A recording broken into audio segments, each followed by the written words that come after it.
Bigger planes and more passengers will be traveling through South Florida, thanks to a runway expansion project expected to reduce passenger delays and impact flight traffic throughout the state. Here to explain how is this hour's newsmaker, Kent George, Director of Aviation at Fort Lauderdale International Airport. Thank you and welcome to our show. Thank you. Now, let's talk a little bit about the expansion and the direct effects that you hope it will have in terms of delays. Let's start there because people are certainly concerned about that. The delays, which a lot of people didn't know, Fort Lauderdale International Airport was one of the most delay-prone airports in the country. And it was recognized back in the late 80s, early 90s that another runway was needed at Fort Lauderdale.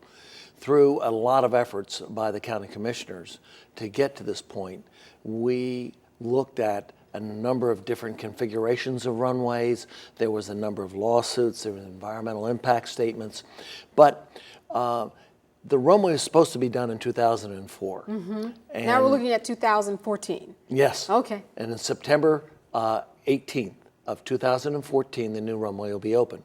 So let's go from the old to the new. The old runway, obviously was lacking in terms of the size, but what's the old versus the new? Well, it's 8,000 feet long and it meets all FAA criteria. It's 150 feet wide for the air carrier operations. It will handle all the aircraft that are currently serving or anticipated to serve Fort Lauderdale International Airport in the future.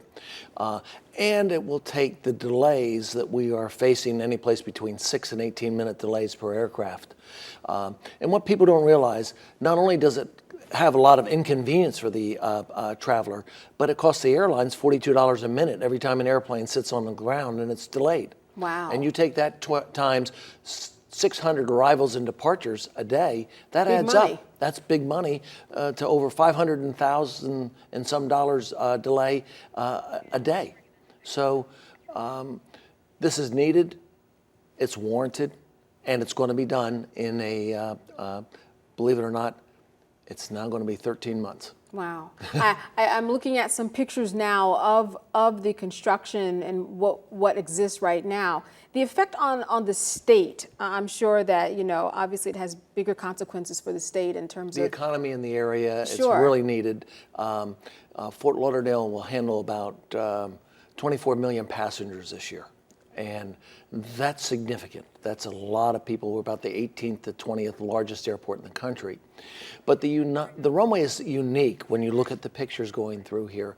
It's 8,000 feet long, but it transverses over the FEC Railroad and all 6 lanes of Route 1 and stops short of the mangroves, swamps, an area in the east of the airport. Now I'm looking at these renderings now of what's to come. Yes. So some major differences I see. Major differences, and the runway will go from an elevation of about 58 feet above the ground at the very eastern end to about 8 or 10 feet above the ground at the very western end of it. And that's where you see the transition over the highways. And quite honestly, it's unique for this area because there'll be tunnels. The FEC Railroad will go underneath the runway, Route 1 will go underneath the runway, and the entrances to the airport will go underneath the runway.